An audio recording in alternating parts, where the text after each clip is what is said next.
15 अगस्त 1947 को भारत आजाद हुआ। आजादी के वक्त देश में एक ऐसा शख्स था जिसके पास इतना सोना था कि हजारों किलो कीचड़ में पड़ा रहता।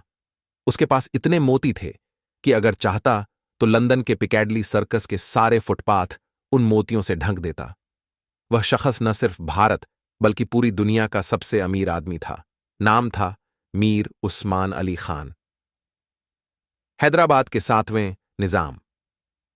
मीर उस्मान अली खान के पास अकूत संपत्ति तो थी ही, सबसे ज्यादा सोने के मालिक भी थे।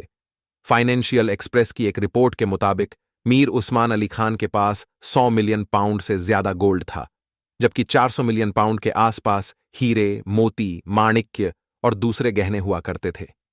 मशहूर इतिहासकार डोमिनिक लापियर और लैरी कॉलिंस अपनी किताब फ्रीडम एट मिडनाइट में लिखते हैं कि हैदराबाद के निजाम के पास इतना सोना था कि उनके बाग में सोने की ईंट से भरे दर्जनों ट्रक कीचड़ में जहां तहां खड़े रहते थे। इन ट्रकों का वजन इतना ज्यादा होता कि उनके पहिए धंस चुके थे। निजाम के महल में हीरे जवाहरात कोयले के टुकड़े की तरफ जहां तहां बिखरे रहते।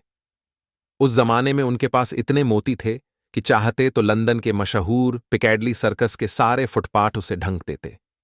हैदराबाद के लोग आज भी दावा करते हैं कि निजाम ने 1965 में भारत और चीन की लड़ाई के दौरान 5000 किलो सोना सरकार को दान किया था।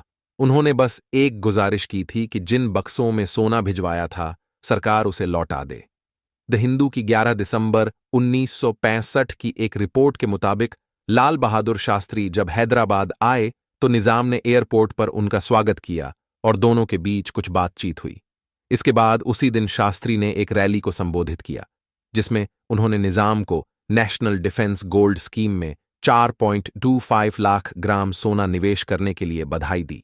उस वक्त इस सोने की कीमत 50 लाख के करीब 20 लाख पाउंड से ज्यादा नगद रकम थी।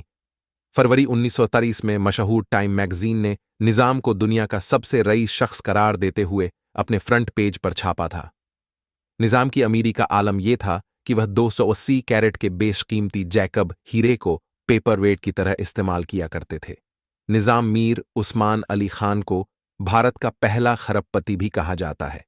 साल 1911 में महज 25 साल की उम्र में निजाम की कुर्सी संभालने वाले उस्मान अली की उस वक्त की कुल संपत्ति अमेरिका की जीडीपी के 2% के बराबर थी।